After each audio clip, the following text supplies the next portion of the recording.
guest, Mark Pietuszka, and we're going to have a great show here on self-care, remembering always to care for yourself. That's a key that we'll be exploring.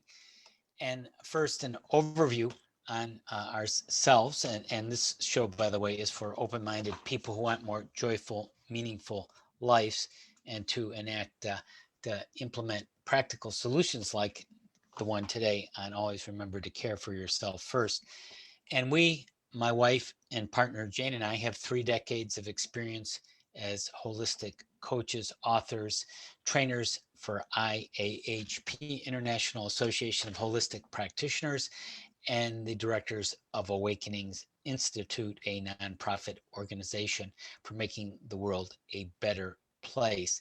And I'm really excited about introducing our special guest today, Mark, Mark Pietuszka from Maryland. And he's a holistic healer and yogi. Uh, and he believes that individuals need to care for themselves so they can help care for others. And Mark has many modalities in his toolkit, and he'll make references to those today, I'm sure. Meditation, healing touch, Reiki, divine sleep, yoga nidra, yoga dancing, and more. He's also a middle school educator, which I can relate to being a school teacher for many years, has 5 children himself. He's a loving husband. Hey, Mark, welcome to the um, Soulful Living show. Thanks for having me, Phillip. It's really great to be here. You want to add any more about your bio, about where you're coming from? I think you covered a lot of it. So I am coming here from the Eastern Shore of Maryland, so on the opposite side of the country as you there, Phillip. And I am just really pleased to be here. I was one of those students at the Waking Institute with Phillip and Jane, and I was very pleased to be asked to do this program with you all tonight. Yeah, it's great to have you here. And how did you get to the point where this was a major focus of you about self-care, caring for yourself, realizing you need to care for others as a key element? So, many years ago, I was doing some different healing work and was just doing some trainings. And, every time I would get a catalog for a place like Kripalu or one of those kinds of places, I would always just thumb through it and, I would put it down and then pick it back up again. And, when I would pick it back up, it kept opening to the same pages. And that Right. obviously was a sign that, all right, this is something you need to be doing. And so there were several um, different avenues that I started to embark upon. One of which was healing touch, which you mentioned earlier. That was one of my first healing modalities that I worked with. And the biggest thing that they taught us in that program is you can only help others as high as you can bring your own vibrations. And that really resonated with me for, pardon the pun there, with resonation in our vibrations. But, that really did resonate with me. And, one of the things that they really taught, like on day one, was doing the self-care, the self-chakra connection, which was, brought to us from the book Joy's Way by Dr. Brew Joy. And that's one of those like free handouts that I give to my clients all the time. It's on my website, and so anyone can go out there and grab it. And it's just a really great way to either start your day and rev yourself up, or calm yourself down before you're ready to go to bed at night. And so that's definitely one of those things that I took away with me, and I practice myself all the time. Right. Taking care of yourself. Many people who are healers, like ourselves, are very good at healing others and thinking of others, but they neglect themselves. Um, Among Yes. other things, this is sort of a boundary issue, inner child issue, many things. Um, so in other words, we just lose ourselves in other people, and it kind of Mm. results in a loss of our own awareness, and we can be taken advantage of and have even passive aggressive and things. How have you seen this play out in your own life and other people? So, it's really funny because, there's always skeptics out there, right? And, I was working with a friend of mine who was, on her feet all day long, was coming from work, was having some IBS issues. I was like, just stop over to the house and let me give you a session, please. If it doesn't work, it doesn't work, but at least you said you could try, you tried it, right? So she came, she got on my table, and she left really awakened. And the next day, she reported back that, like all of her IBS issues had kind of subsided. And, she was really ready to start looking at other things besides Western medicine to help her along the way. And that's one of those, aha moments that a lot of our clients who aren't really 100% sure, but somebody said, oh, you should try this. It really worked for me and whatnot. It's definitely something that I love to see happen with clients who are, maybe just trying it out because somebody said they should and whatnot, and, or it helped their friend and whatnot. Um, but those are the clients who keep coming back and really want to see, that the progress continue to develop deeper and deeper down the road.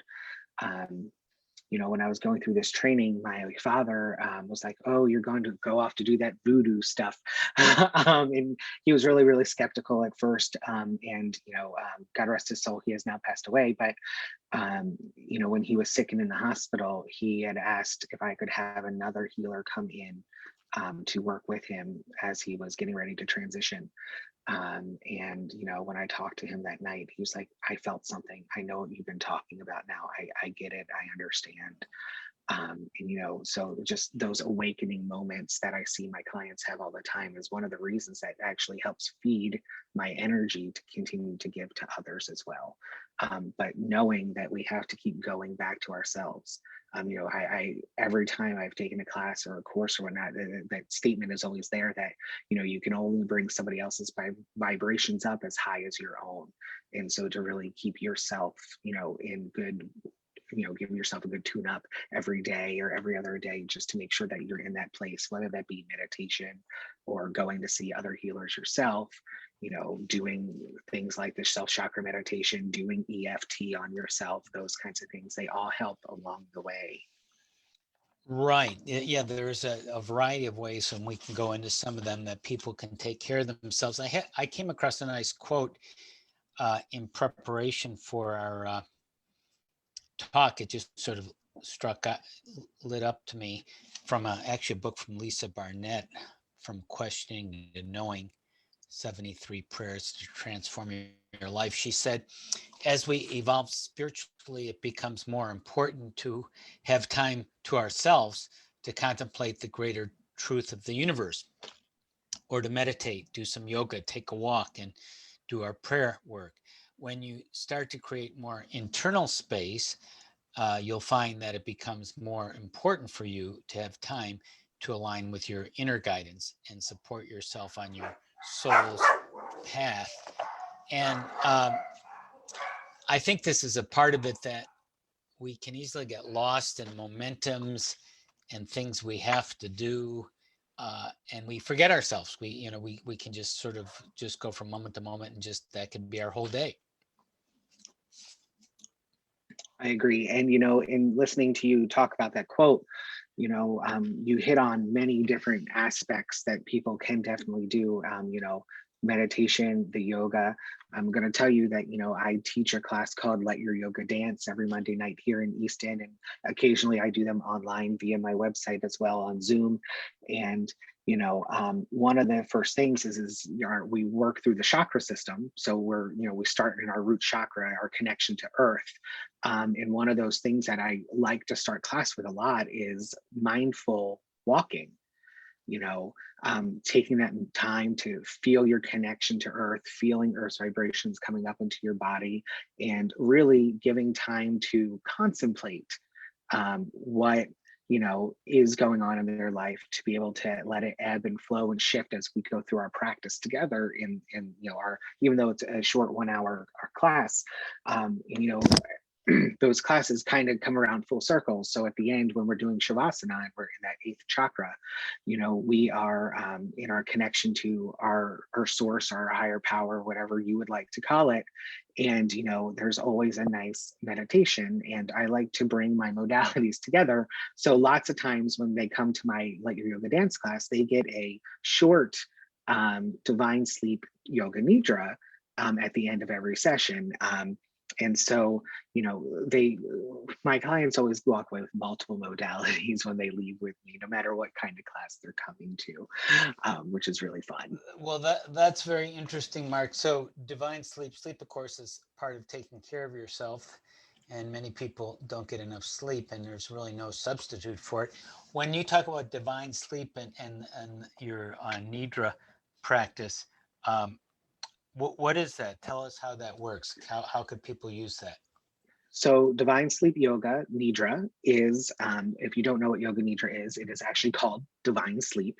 And that practice is really a meditation practice, usually guided, that takes you on a journey. And part of that journey is finding your heart's longing, and then using that as it goes through the meditation. And then, it's self-affirmation throughout.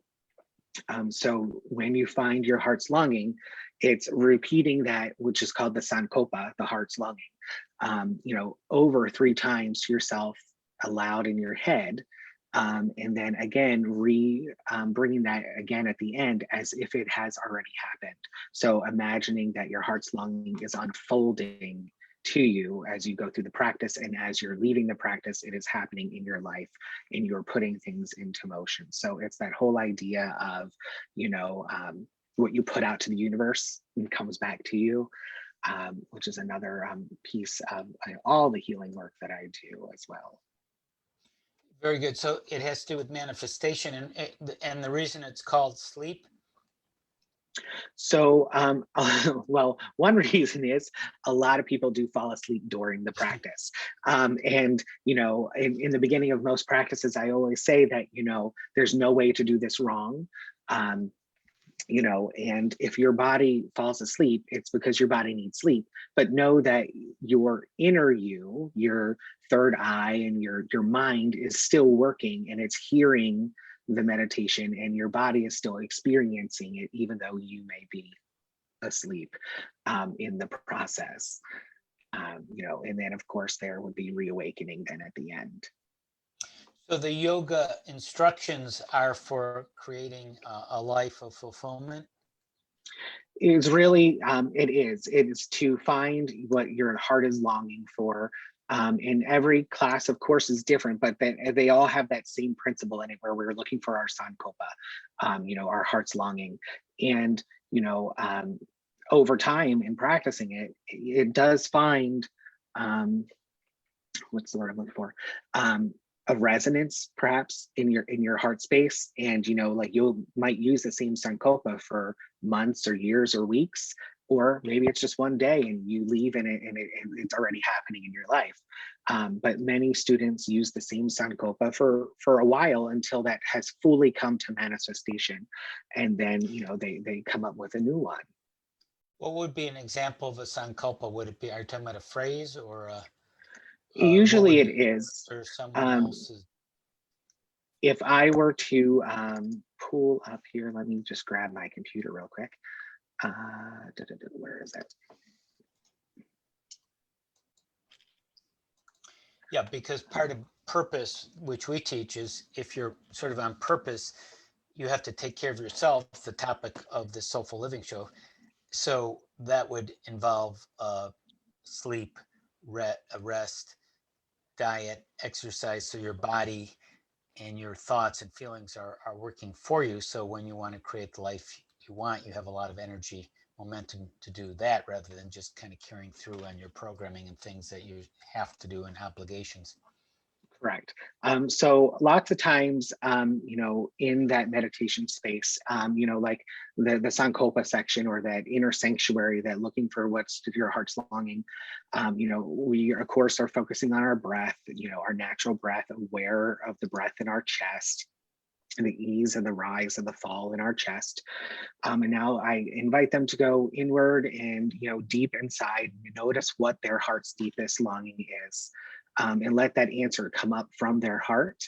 And then from their heart's longing, I invite them to create a positive statement in present tense as though it is already happening.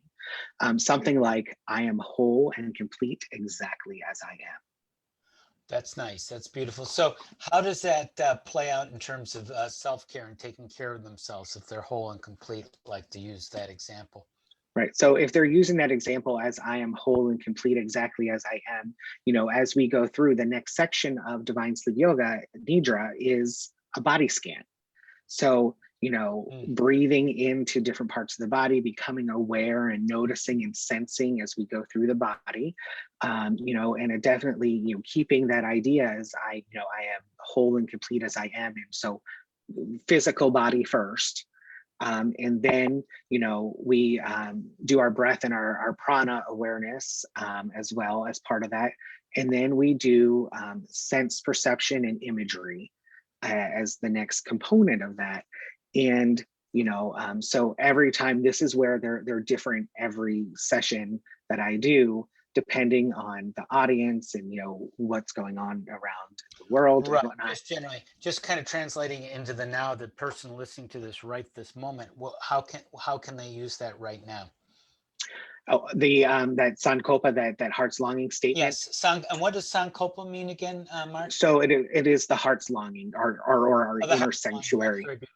Okay. So how do they take the heart's longing, which is obviously so important? How does that affect self-care?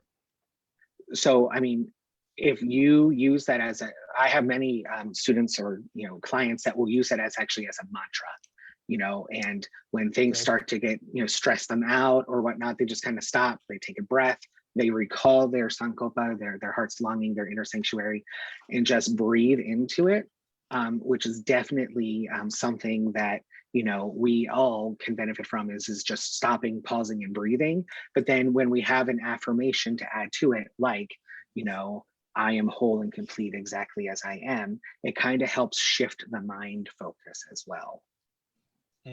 So they're in a different awareness, so they can see what's going on.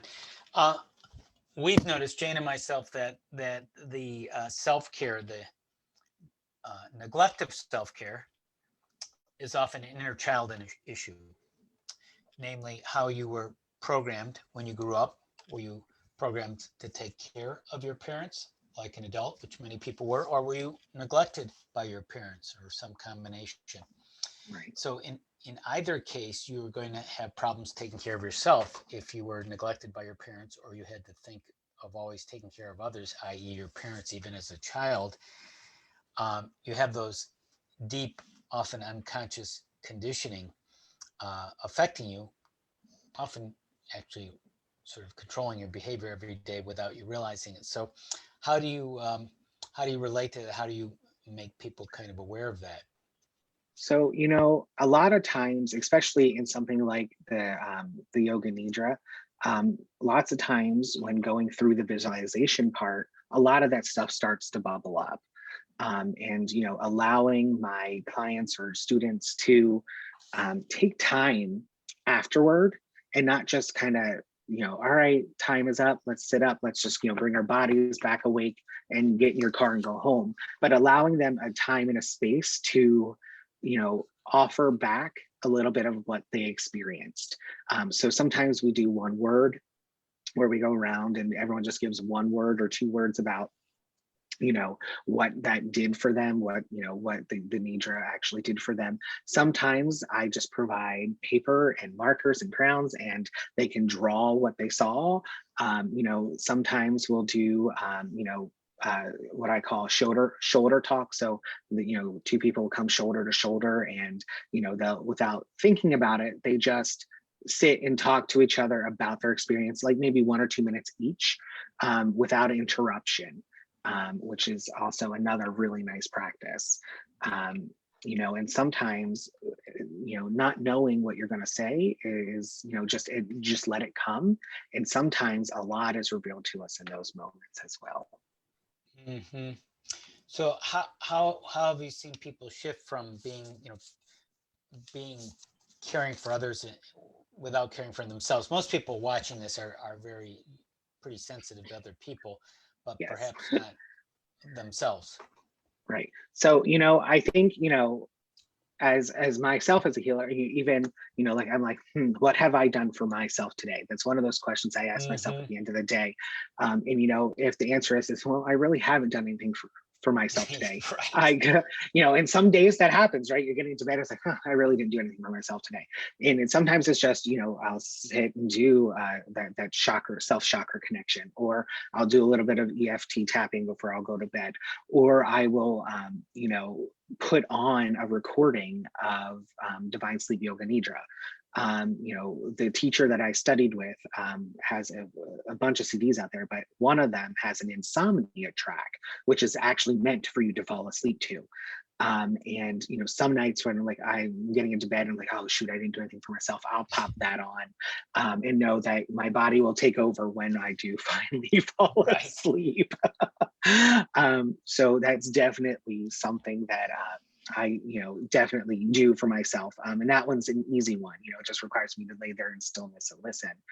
Um, Again, just anything to really do care for yourself. And sometimes it's, looking at the clock, like, look, you know what, I'm tired. I just need to go to bed. That's self-care sometimes, you know. And, for me as a person who for years did not get enough sleep, that Right. one was huge for me. It is You huge. mentioned it earlier, sleep is key. And I think that's what kept drawing me to that Divine Sleep Yoga Nidra class, to become an instructor, is because that's something that I really needed, was a way to make sure that I was getting good, restful sleep so I could do best for others. Those are excellent examples, Mark. And we're listening to Mark Pietuszka. And always remember to take care of yourself on the Soulful Living show. And one of the interesting things about taking care of others is generally other people are not aware of your needs, because everyone has their own needs, and they like you servicing them, and you may enjoy it as well, being servers, and many people listening to this like to help other people, which is good and important. However, it's inexhaustible. There's no limit to it. Jane and I, we were in a spiritual group years ago where we met, and you would do service to the group, and there was no end to it. There was no completion. There was no good job. There was just like more to do. And when helping with people, they might be very happy for you helping them and be even used to it, and wondering, they don't think like, do you need a break? Can I help you? They don't turn it around. So, in other words, to break the momentum, you may even feel guilty doing things for yourself. Like, excuse me, you may have to, my wife used to ask, wondering when we first got married, do I have to kind of ask permission, to do things for myself because of her programming. So it's something that you really have to learn and stand up for yourself. And sometimes, like you said, doing little things can make a big difference. Absolutely. And one of the things about doing a lot of the modalities that I do, like healing touch and Reiki, for example, when you are giving, you also receive, Hmm. which is nice. So it does help refill as well. But there Right. is something very special about that, taking what a lot of people call that me time, to actually focus just on self. And I'm looking at, I'm sitting here and I've got my cup of water, and that's just another thing that I am do for myself, is make sure that I'm keeping my body as healthy as well. And water intake, again, is another one of those things that is just so helpful, because it helps clear the system, and helps the energy flow in your body as well, as. Little things can make a big difference. They absolutely can. Yeah, like you said, just being hydrated enough, having, eating enough, eating the healthy foods. We mentioned sleeping, meditating, going for a walk. Um, Mhm. and how do you help people, find time for themselves? Do you help them with like routines or schedules, or how do you coordinate it or make it stick? Well, I one thing that I say to all my clients, especially the ones who are coming in for healing work, is definitely, this isn't going to be a one and done and everything is fixed and hunky dory and good to go. It's going to take a little bit of a commitment. And, when they're coming in for the first time, and, like, it's going to take 3 to 5 sessions to get things really moving and going. And so, the first thing that we do is as we're doing the intake is we schedule the next 2 appointments to make sure that they're on their path, to make sure that, it's not going to, be a breakdown. And, we can schedule it to their liking, but it's definitely something that, once is nice and it gives you that taste. But when you can do it over and over again, it starts to become that routine that we're looking for. Like, I have a standing chiropractor's appointment once a week, and that's, for me, that's part of my me time. Mhm. I, like to attend yoga classes myself. That's part of my Right. me time, and it's, scheduling that time. And I'm going to tell you, my wife, bless her heart, she is so good. When I say, hey, I need some me time, I'm going to go do this, she's like, okay, hon, whatever, but she knows that that's really important too. And so, and that's, sometimes just where we need to go in life is to take some of that me time to make sure that we are feeding our own souls as well. That's an important point, Mark, because many people who are holistic and healers uh, don't take the me time. They don't seek support. Maybe they forget about it, or maybe even think it's selfish, or somehow they don't need it. But it is critical, and I find it's a hugely overlooked part of holistic people. And then they wonder why they get burnt out and they don't succeed. And that's the reason. Yeah. And I think I've gone down that path where, like, I was giving and Right. giving and giving. And I think many healers have at some point or another. And they're like, everyone keeps talking about this self-care. And then when you start to get depleted, and when you're getting depleted because you start to get sick, because the opposite of ease is dis-ease. And when you put disease together, it spells disease. And that's when that breakdown starts to happen. And so, I know when I start to get migraines, or the body aches that first question is what self-care have I done for myself lately? Right. And the answer is, yeah, nothing. All right, Mark, get on it. You know what to do. Contact your own healers, schedule some appointments, get into some meditation and yoga classes of your own. And, within a week or so, everything goes back to normal. Like the headaches Right. go away, the aches go away, this taking care of yourself really does work. It does. Any story you want to share, Mark, of someone helping someone with, getting more self-care, how it affected their life? So, it's funny, I've had, different healer teachers throughout my time here. And, I'm going to say that, one of them was very sick. And it was because there was no self-care happening. And, she went to the doctor and just said, you know what, give me a month, give me 1 month. We'll rerun all the tests. I'm not going to take any of your medicines today. And he looked at her like, lady, you're crazy. But if you want 1 month, I'll give you 1 month. And I'm going to tell you, she did everything. She did the healing work, she did the Reiki, she did healing touch, she did yoga, she did all of those things. And she went back a month later, and they did all the same blood tests, and everything came back normal. And he was like, lady, what did you do? And she just said, I called upon my own healers. I started to really take care of myself. And I think that was really, poignant in the back of my head. That, like, Western medicine is great, but there's this Eastern medicine that a lot of us work with, are these holistic things really are not, as they like to call, like, secondary type practices. They can work in conjunction with our Western medicine things. And, that is the point, that we, need to get to as a society as a whole, I think, Right. is seeing that these things actually work together. Um, I used to work with a client when I lived in Delaware years ago. I went and saw a young man every single Sunday night to give him healing touch and or Reiki. He was bedbound since the time he was born. And he couldn't talk. He like, and so, but he knew when it was Sunday, and he knew when I walked in the door, and he, you know, it was one of those things that he looked forward to it because his therapist and all like stretched him all week long, and he just knew that when I got there, it was going to be a time for him to rest and relax in his body to restore. And that is one of the things that was just, you know, like it became the highlight of my week too, because I could see the benefits for him. Mm-hmm. That's great.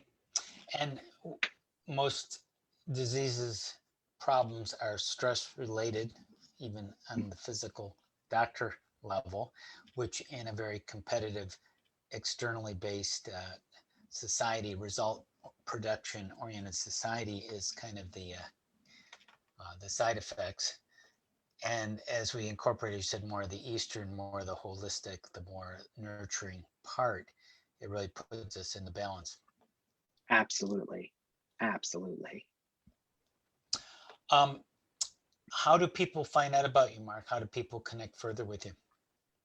So there's a couple ways they can reach out to me. So the first one is via my website, which is yoga for kids at heart.com. Always have to think about that for a second. So my practice originally started with working with kids in yoga. And then I started to work with adults too. So that's where the at heart part came. So yoga for kids at heart.com.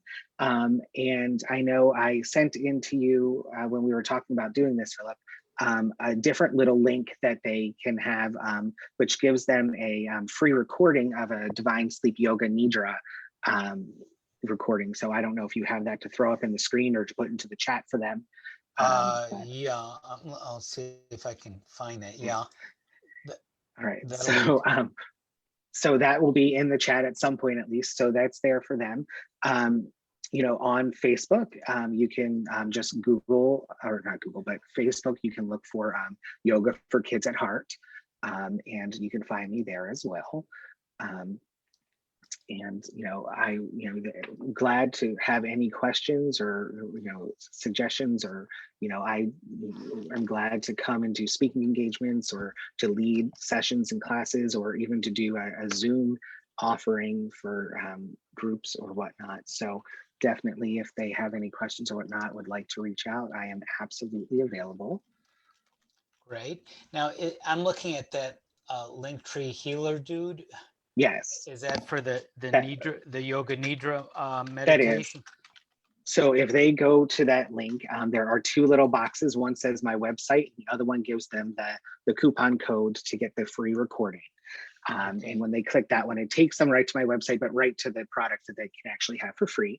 And with that's linktr.ee/healer dude. Why are that you is the correct. healer dude?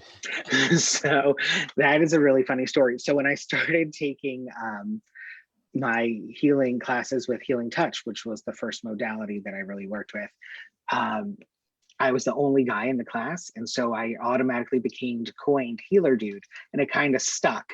And then, I became healer dude. And then like we started making like holistic things, like we make our own soap, and we make our own laundry detergent. And so now they're called Okay. like healer dude soap and healer dude laundry detergent. So it got coined by one person, and it has stuck ever since. Okay, very good. That sounds nice. Therapeutic, holistic. So thank you so much, Mark Pietuszka from Maryland, holistic healer, yogi, and more. And the ultimate goal for Soulful Living Show is to apply these practices, like always remember to take care of yourself, as we were talking about today, and help other people and put this into your daily routine and life. And for ourselves, Jane and I, our website is getting thru.org/holistic, getting thru.org/holistic. We have a lot of trainings, free downloads, coaching, healing tools, and more. And I want to thank again Mark Pietuszka and his wonderful sharing about taking care of yourself and his practice and everything else. And remember to share this show and to take care of yourself. Tuition for courses from us, from Holistic, from Awakenings Institute, our nonprofit organization, helps to make the world a better place. Remember the message of love, to share that with those around you and sharing this program with others. Hey, thanks again, Mark. Have a wonderful week. You too. Thank you. Have a great night. Great being with you. You too. Thank you.